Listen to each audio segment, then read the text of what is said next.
শুনতে পেলাম। ডানে বায়ে সামনে পেছনে খুঁজে দেখি কোথাও কোনো মৌমাছি নাই। আমার আর বুঝতে দেরি হলো না, তাহলে এটা মৌমাছি না, বিশ্বনবীর উপরে কোরআনের আয়াত নাজিল করছে কে? বিশ্বনবীর কাছে 7টা প্রক্রিয়ায় কোরআনের আয়াত নাজিল হতো। আমরা এই যে একটা কিতাবের ভিতরে কোরআন পেয়ে গেছি, কি সুন্দর 30 পারা। বিশ্বনবীর কাছে কি আল্লাহ তাআলা এইভাবে একটা কোরআন হাতে তুলে দিছিল? কথা কন। 23 বছরের লম্বা ডিউরেশনে, 23 বছরের লম্বা সময়ে, নাজমান নাজমান ইয়ানি কালিলান কালিলান, অল্প অল্প করে, হাসবা হাওয়াইজিল বাশার, মানব জাতির প্রয়োজন অনুসারে, কোনদিন 1 আয়াত, কোনদিন 10 আয়াত, কোনদিন 5 আয়াত, এভাবে করে করে 23 বছরের লম্বা জিন্দেগিতে আল্লাহ পুরো কোরআনটা বিশ্বনবীর উপর নাজিল করেছে। বিশ্বনবীর কাছে এই যে কোরআন নাজিল হতো, এগুলোর অনেকগুলো প্রক্রিয়া আছে। সহিহ হাদিসে এসেছে অনেকগুলো প্রক্রিয়া পাওয়া যায়। 1 নাম্বার প্রক্রিয়া, মিসলা সালসালাতিল জারাস, ঘন্টার ধ্বনির মতো বিশ্বনবীর কাছে কোরআন পাঠাতো কে? ঘন্টা চিনেন না? এদিকে হাই স্কুল আছে লক্ষ্মীপুরে, আছে? এই হাই স্কুলে বা প্রাইমারি স্কুলে ছুটির সময় দপ্তরি ঘন্টা বাজায় না? ঘন্টা বাজালে কি হয়? আওয়াজ হয়। বিশ্বনবী বলেন, ঘন্টার ধ্বনির মতো বিকট আওয়াজে রব্বুল আলামিন আমার কাছে কোরআন পাঠাতো। এই পদ্ধতিতে বিশ্বনবীর কাছে যখন কোরআন আসতো, প্রচন্ড শীতের রাতে বিশ্বনবী ঘামতে ঘামতে হয়রান হয়ে যেতেন। সুবহানাল্লাহ। কি মজার কোরআন আমরা পাইছি, খুলি আর পড়ি।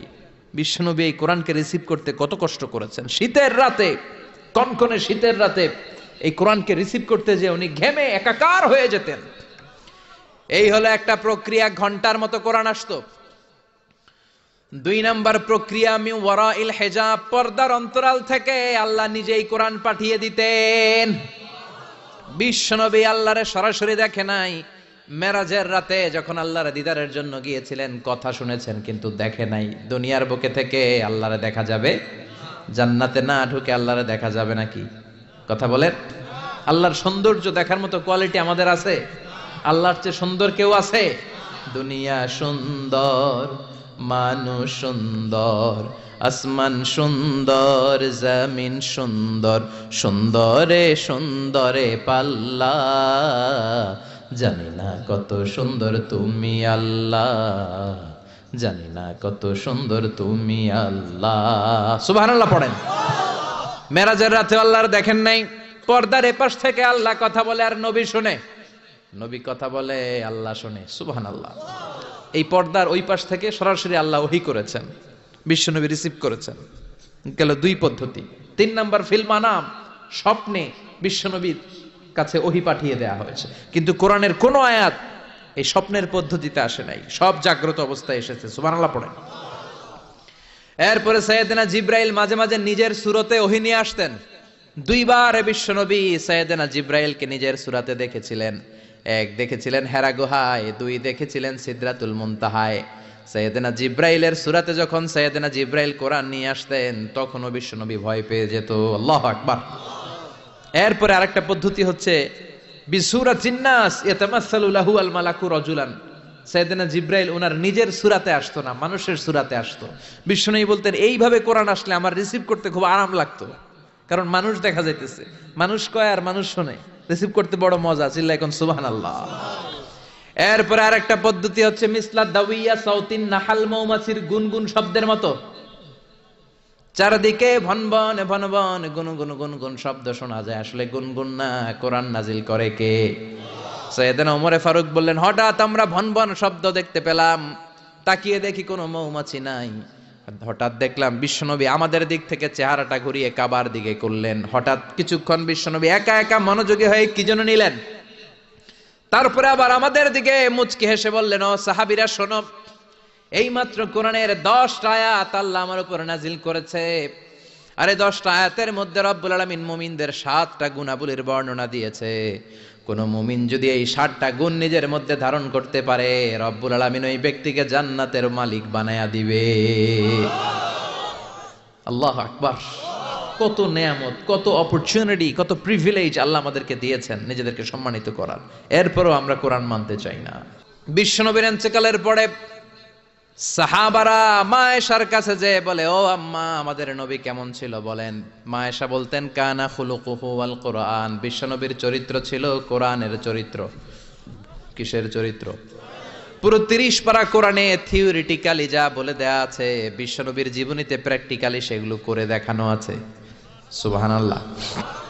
সাহাবারা বললেন, ও মা, এত সংক্ষেপে কেন বলেন, একটু বিস্তারিত বলেন, আমার নবীর চরিত্র কেমন ছিল? মা এসে বললেন, ও সাহাবারা, তোমরা কি কোরআনের 23তম সূরা সূরাতুল মুমিনুনের প্রথম 10টা আয়াত তেলাওয়াত করো নাই? এই প্রথম 10টা আয়াতের ভিতরে যেই গুণের কথা আছে, সবগুলো গুণ দিয়ে তোমাদের নবীর জীবন সাজানো ছিল। আমরাও চাই আমাদের জীবনটাও এই গুণাবলী দিয়ে আমরা সাজাবো। রাজি আছেন তো? আল্লাহ বললেন, قد أفلح المؤمنون الذين هم في صلاتهم خاشعون قد أفلح المؤمنون successful indeed are the believers সফল কাম হলো তারা ঈমান এনেছে যারা। কার কথা? সফল কারা? who are the successful in life? যদি আপনারা কেউ প্রশ্ন করে সফল কারা, যদি আমাদেরকে জিজ্ঞেস করা হয় কারা সফল, সফলতার মানদণ্ড কি? এই পৃথিবীর বুকে সফল হওয়ার অনেক মানদণ্ড হতে পারে, পারে না?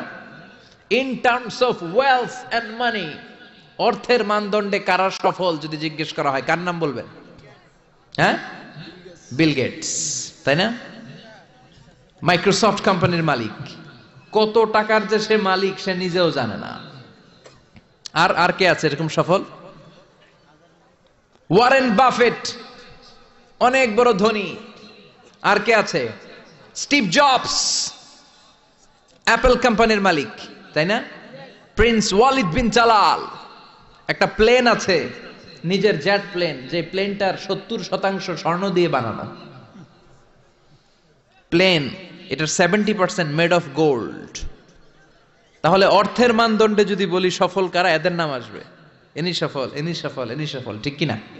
তো অর্থের মানদণ্ডে কেউ সেরা সফল, ক্ষমতার মানদণ্ডে কেউ সফল, জনপ্রিয়তার মানদণ্ডে সফল। আল্লাহ বলে আমার কাছে এগুলা মানদণ্ড না। আল্লাহ বলে ক্ষমতা আমার কাছে মানদণ্ড না সফল হওয়ার, অর্থ আমার কাছে সফলতার মানদণ্ড না, জনপ্রিয়তাও আমার কাছে সফলতার মানদণ্ড না। আমার কাছে সফলতার মানদণ্ড হলো ঈমান।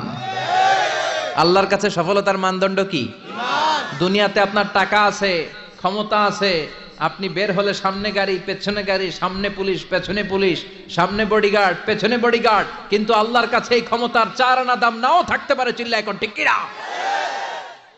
আল্লাহ বলেন ক্ষমতা আমার কাছে সফলতার মানদণ্ড না, অর্থ আমার কাছে সফলতার মানদণ্ড না, জনপ্রিয়তা আমার কাছে সফলতার মানদণ্ড না। আমি আল্লাহর কাছে সফলতার মানদণ্ড হলো ঈমান।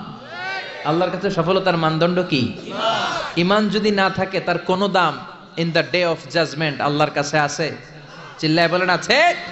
সেজন্য আল্লাহ বললেন قد أفلح المؤمنون الذين هم في صلاتهم خاشعون এই দুনিয়া এবং আখিরাতে সফল হয়েছে তারা আল্লাহর উপর ঈমান এনেছে যারা।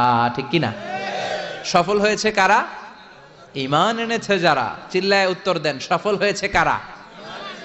নাকি যাদের টাকা বেশি এরা সফল, ক্ষমতা বেশি এরা সফল, এক নামে সারা বিশ্ব চিনে সেলিব্রিটি এরা সফল? সফল হচ্ছে ঈমানদার। আমরা সেই ঈমানদার গোষ্ঠীর মানুষ, আমরা সেই ঈমানের পথের সৈনিক। চিল্লায় বলেন ঠিক কি না?